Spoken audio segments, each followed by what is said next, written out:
जब सिंगाजी बाबा का ज्ञान को डंको चौ दिशा में जब गाजने लगे हो, तो सिंगाजी बाबा का जो अजा गुरु था, सिंगाजी बाबा का गुरु मंडंगिर बाबा और मंडंगिर बाबा का गुरु ब्रह्मगिर बाबा, तो ब्रह्मगिर बाबा सिंगाजी बाबा का अजा गुरु। तो ब्रह्मगिर बाबा को बड़ो आश्चर्य हुई कि अरे सिंगाजी कौन है, जिन्हें इस ज्ञान का, इस भक्ति का इतना खुलो और इतना प्रकट कर दिया। ब्रह्मगिर को हुआ अचरज, कहो कौन भया साम्राट। उस समय ब्रह्मगिर बाबा मन का अंदर विचार करे कि इस ज्ञान का बारे में अगर अपन ने किसी से चर्चा करी तो वो केवल एक मंडंगिर से, और मंडंगिर ने तो नहीं सो कोई शिष्यदार कर लिया। उसी समय मंडंगिर बाबा को बुलाया, मन रंग को ताकिद कर, जिन बता दिया दीदार, और ये बिना अनुभव की कोई बात नहीं करता।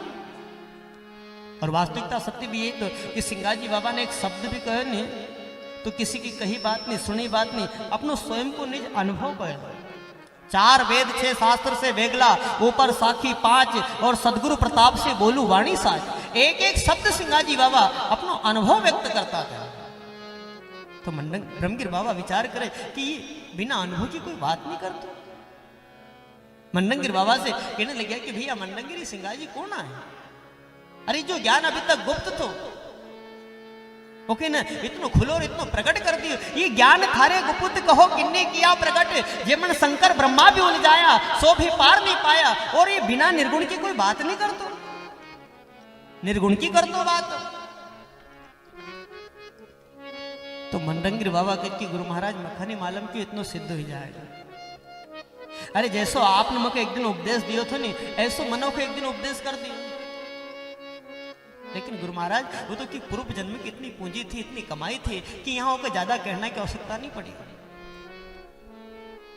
एक दिन दिया था उपदेश, जिन्हें देख लियो जुगत, और वो वही जागती जो जिनका पुण्य पुरबला जागे सो अनुभव मार्ग लागे, और जिनने मन मुआसी को मारा तो वहां खुलेगा 10 द्वारा, और जिनने लिया पदार्थ हाथ ज्ञानों की बाजे नौबत। तो उसी समय ब्रह्मगिर बाबा मंडंगिर बाबा से कहने लगे कि भैया जो कुछ हुई ठीक है, लेकिन अब एक यहाँ ब्रेक लगी दीजिए तो अच्छी बात है। ये तो आगे कितनों खोलेगा, कितनों प्रकट करेगा, ये भगवान जाना। अब मंडंगिर बाबा विचार करे कि एक गुरु अपना शिष्य को मार्गदर्शन दे कि भैया भजन करो, सत्संग करो, जो अपना सानिध्य माओ उनको सत्य को मार्गदर्शन दो। लेकिन अब हो सिंगाजी कैसो कह दो कि तू भजन मत कर, ये लोग ने ज्ञान मत बांटो। लेकिन गुरु महाराज को संकेत, उनको इशारों तो कुछ ऐसो ही थे। लेकिन मंडंगिर बाबा सिंगाजी बाबा को भली भांति जानता था कि सिंगाजी की ज्यादा कहना की आवश्यकता नहीं पड़ना। जिस दिन अपन को मौका मिल जाएगा, जिस दिन अपन को समय मिल जाएगा, उस दिन अपन सिंगाजी को थोड़ा इशारों कर दे, और उस इशारा मात्र में सिंगाजी समझ जाएगा। इतना भरोसा एक गुरु का अपना शिष्य का ऊपर होना चाहिए, और शिष्य ने भी उस काबिल बनना चाहिए कि अपना गुरु का अपना ऊपर इतना भरोसा हो। राज सिंगाजी बाबा का ऊपर मंडंगिर बाबा का इतना भरोसा था। गुरु से आदेश लेना मंडंगिर बाबा अपना निज निवास स्थान पर आया, रामनगर चारखेड़ा का ऊपर, और समय को इंतजार करने लगा कि मगर कब समय मिला और हम सिंगाजी को कब ब्रेक लगाऊं। तो भी ऐसा इंतजार करते करते एक त्योहार आयो, भादोवती अष्टमी, जो भगवान कृष्ण को अपन जन्मदिन मनावा, जन्माष्टमी को त्योहार मनावा। अब यही त्योहार आए तो यही त्योहार मंडंगिर बाबा ने अपना निज निवास स्थान रामनगर चारखेड़ा का ऊपर मनाया कि गुरु मनरंग अष्टमी कराई, सिख शाखा सब लिया बुलाई, फेरी दल सब साधु बुलाया। अष्टमी को पर्व मनाया, रामनगर चारखेड़ा का ऊपर तो सबने आमंत्रित करवाया। गांव का लोग न कभी, अनगांव का लोग न कभी, सिख संप्रदाय का लोग न कभी, साधु समाज कभी, और इन सबका आमंत्रित करना की जवाबदारी किनको दी? जो सिंगाजी बाबा का गुरु भाई मंडंगिर बाबा का दूसरा शिष्य श्यामगिर बाबा। श्यामगिर बाबा से मंडंगिर बाबा के कि भैया अपन का अष्टमी मनाओ न, और तुम जाओ सबका आमंत्रित करी ना, गांव का लोग न कभी, अनगांव का लोग न कभी, सिख संप्रदाय का लोग न कभी, साधु समाज कभी। लेकिन एक बात को विशेष ध्यान दर्जो, सिंगाजी का अपने साथ में लेना हो, क्योंकि यहाँ की देख रेख, यहाँ की साल समाल सब सिंगाजी का ऊपर रहेगा। श्यामगिर बाबा ने कोई ठीक गुरु महाराज। श्यामगिरी बाबा सबका आमंत्रित करना कल ही गया। गांव का लोग, अनगांव का लोग, सिख संप्रदाय का लोग, साधु समाज और सबका आमंत्रित करते हुए सिंगाजी बाबा श्यामगिरी बाबा सिंगाजी बाबा का घर पहुंचा। अब जैसे सिंगाजी बाबा का घर पहुंचा, सिंगाजी बाबा से कहने लगे कि भैया सिंगा, आज गुरु महाराज अष्टमी करी रहे और मैंने सबका आमंत्रित करना है और गुरु महाराज ने आपका लिए विशेष बुलावा दियो कि आप तो हमारे साथ में चलो। तो सिंगाजी बाबा तो गुरु आज्ञा साहेब सुसेवा मानता था। गुरु की आज्ञा का उसी समय सिंगाजी बाबा तैयार हुआ और गुरु महाराज श्यामगिरी बाबा का साथ चल दिया गुरु महाराज का दरबार में। अब यहाँ रामनगर चारखेड़ा का ऊपर सब लोग इकट्ठा हुआ, गांव अनगांव का, सिख संप्रदाय का, साधु समाज सब इकट्ठा हुआ। तो भैया यहाँ दो दल हुएगा, एक सांसारिक लोग न को और एक साधु समाज को। अब साधु समाज तो इकट्ठा हुआ दो, तो अपना भजन साधन से लगेगा, सत्संग भजन से लगेगा। लेकिन जो गांव का लोग था, जो सांसारिक लोग था, अब उनने विचार करो कि साधु समाज तो सब अपना सत्संग भजन से लगेगा और इनको सत्संग, इनकी बात ना अपना तो माथा पस जाए, अपने तो समझ में नहीं आता। और नहीं कही तो यहाँ अपन को 12 बजे तक तो रहना पड़ेगा, जब तक भगवान को जन्म नहीं हो, जब तक आरती पूजा नहीं हो, प्रसादी नहीं बटन। लेकिन तब तक अपन अपनो समय पास कैसे करांगे। तो गांव का लोग ने विचार करो कि अपन तो एक काम करा, अपन तो खम गाड़ा, रासलीला को आयोजन रखा, स्वांग लावा, खम गम्मत करा ताकि अपनो समय पास भी जाए। तो गांव का लोगों को यह बात भी अच्छी थी। तो उसी समय रासलीला को आयोजन रखे, रचो रास जहां भीड़ भई भारी, नर नारी करे किलकारी। अब जैसे रासलीला को आयोजन रखे, नाच गाना होने लगे तो लोग न की तो भीड़ नहीं समाये, खूब किलकारी न मारनो, खूब नाच गाना होनो, खूब ताली न बजानो। अब रासलीला में क्या करे लोग, एक छोरा को कृष्ण बने दे, एक छोरा को राधिका बने दे, और कृष्ण राधिका को स्वरूप देने, रूप देने, उनके आसन का ऊपर बैठा दे। कृष्ण राधिका रूप बनायो, नगर लोग सब देखना आयो, और रासलीला काम चालू। अब उस समय मंडंगिर बाबा सिंगाजी बाबा से कहने लगे कि भैया सिंगा देखो, ये गांव का लोग तो अपना नाच गाना में लगेगा, हम दिन भर का जरा हरिया थकिया जाए, हम हमारा आसन का ऊपर दे रहा है, हम तो आराम करांगा थोड़ी देर, और आप यहाँ की देख रेख कर जो। लेकिन एक बात को विशेष ध्यान रख जो कि जब भगवान को जन्म हो जाए नहीं तब हमको जगाड़ दीजिए। गुरु ने आसन दियो लगाई, सिंगा जी को टहल फरमाई कि कृष्ण जन्म हो तब हमें जगाओ, और यही याद तुम भूली मत जाओ। सिंगा जी बाबा को ठीक गुरु महाराज आप आराम करो, जब भगवान को जन्म होगा हम आपको जगाड़ देंगे। अब गुरु महाराज अपना आसन पर चली गए, आराम करना कर। अब इधर जब वो स्वांगी लोग स्वांग लावे तो ये खम गम्मत नम, रास लीला नम, ये नाटक चिटक नम, वो एक नकलची रहे, कॉमेडी करना वाले लोग ने आसान ना हो। अब वो एक नकली साधु बनी, नकली दाढ़ी जटा लगाई, कहीं उल्टा सीधा कपड़ा पहना, एक फुटली बाल्टी हाथ में ली, एक लक्कड़ हाथ में ली, कि अलग निरंजन वहां साधु बनना भी था। अब वो नकली साधु वेश धारण करी न, वो खम का आसपास फिर तो जाए और मराठी भाषा में कहते जाए माझी नवरी, माझी नवरी, बोले हमारी स्त्री गुम गई, हमारी स्त्री गुम गई। तो लोग ने खूब हंसना।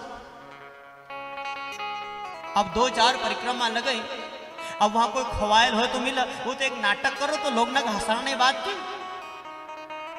अब 2-4 परिक्रमा लगाना का बाद जो आसन का ऊपर राधा कृष्ण बटेल था, ओमन से राधिका को हाथ पकड़े और ओखन नचाने लगे कि हमारी स्त्री मिल गई, हमारी स्त्री मिल गई। जब हो स्वांगी स्वांग ले आयो, पकड़ हाथ राधे को नचायो। और यह दृश्य जब सिंगाजी बाबा ने देखे तो सिंगाजी बाबा को बड़ो दुख हुआ कि अरे दुष्ट, तूने अभी देखा जगत जननी मानी, माता राधिका को रूप दियो और वो अपनी स्त्री बने तो को शर्म नहीं आई। जननी को बोले सुतना समावे, ये सिंगाजी के मन में भावे। सिंगाजी बाबा कहे तुम्हारी नाटक चिटक बंद करो, ये हमको जरा भी पसंद नहीं है, बंद करो। बाबा उनको बंद करा दी और वो राधा कृष्ण का आसन का ऊपर बैठाड़ी में उनकी आरती उतारने लगी जाए कि एक निरंजन ध्याओ गुरु जी हो, एक निरंजन ध्याओ, दूजा की गम नहीं लाओ गुरु जी हो, एक निरंजन ध्याओ।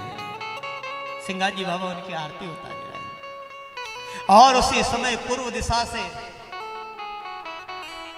अष्ट घड़ी को चंद्रमा उदय हुआ। चढ़ियो चंद्रमा घड़ी दुई चारा, जैसे ही अष्ट घड़ी को चंद्रमा उदय हुयो, सिंगाजी बाबा को याद आई कि गुरु महाराज के जगाड़ना। उस समय सिंगाजी बाबा गुरु महाराज के जगाड़ना के लिए उनका आसन का ऊपर गया, और जैसे ही सिंगाजी बाबा गुरु महाराज का आसन पर पहुंचा तो गुरु महाराज के जगाड़ना से पहले सिंगाजी बाबा को गुरु महाराज की वाणी याद आई। कह रहे गुरु महाराज ने अपन का आदेश करे तो कि कृष्ण जन्म हो तब हमें जगाओ, और यही याद तुम भूली मत जाओ। और भगवान कृष्ण को जन्म तो द्वापुर का अंदर मथुरा जी का अंदर हुए, और देखा बाद अभी कलयुग में तो कहीं जन्म नहीं हुए। और अगर अपन ने गुरु महाराज के जगाड़ दिया और गुरु महाराज ने अपना से पूछी बेटा कि भैया भगवान को जन्म कहाँ हुए, तो फिर जवाब का देवा। यही भाव लेना सिंगाजी बाबा ने गुरु महाराज के नहीं जगाड़े कि चढ़ियो चंद्रमा घड़ी दुई चारा, सिंगाजी ने गुरु को नहीं पुकारा। और भैया उस समय वहां गुरु महाराज भी कोई सोयल नहीं था, वो तो केवल समय को इंतजार कर रहा था कि मगर कब समय मिला और हम सिंगाजी का कब ब्रेक लगे। गुरु महाराज उस समय सोयल नहीं था। ये तो आप विचार करो कि कभी गुरु ही सोई जाएगा तो फिर हम जैसा सोयल जीवन को कौन जगाड़ेगा। गुरु तो एक जगाड़ना वाला है। गुरु हमेशा जागृत है, गुरु हमेशा चेतन है। सोयल तो हम जैसा जीव छे, ये संसार की मोह निशा में जन्म जन्म से सोयल छे। मोह निशा सब सोयल है, गुरु सोयल नहीं। गुरु तो उस समय जागेल था, जागृत था। और जैसे ही सिंगाजी बाबा ने गुरु महाराज के नहीं जगाड़ा तो गुरु महाराज अपना आप खड़ा है। आप विचार करो कि अगर गुरु महाराज सोयल होता तो सुबह खड़ा होता, 4 बजे खड़ा होता, घंटा 2 घंटा बाद खड़ा होता, लेकिन उसी समय क्यों? कि ऐसी बात को सिद्ध करे कि उस समय मंडंगिर बाबा सोयल नहीं था, वो तो केवल समय को इंतजार कर रहा था कि मगर कब समय मिला और हम सिंगाजी को कब ब्रेक लगो। उसी समय मंडंगिर बाबा अपना आप खड़ा होगा, गुरु उठ बैठे आप ही आपा, और सिंगाजी बाबा का आवाज लगाई कि भैया सिंगा, अरे भगवान को जन्म होगा और तूने हमको जगाड़े नहीं। सिंगाजी बाबा बड़ा ही विनम्र भाव से कहने लगे कि गुरु महाराज, अभी भगवान को जन्म द्वापुर का बाद मथुरा जी में जैसे जन्म है, देखा बाद अभी कलयुग में तो कोई जन्म हुआ नहीं। और आपने मका आदेश कर दो कि कृष्ण जन्म हो तब हमें जगाओ। और ये भाव लेने गुरु महाराज मैंने आपको नहीं जगाड़े, और अगर हम आपको जगाड़ दे तो और आप महाराज से पूछी बटता कि भगवान को जन्म कहाँ हुए तो हम जवाब का देते। बस गुरु महाराज किसी समय को इंतजार तो, और उसी समय मंडंगिर बाबा सिंगाजी बाबा को श्राप दे दे कि अरे हमारा से ज्यादा सिद्ध तो ही हो, हमके ज्ञान बते रहे। गुरु उठ बैठे आप ही आपा, सिंगाजी को दियो श्रापा कि जन्माष्टमी अब झणी आओ और मुआ मुख हमें दिखाओ, आज का बाद इस अष्टमी का अंदर मत आओ जाए।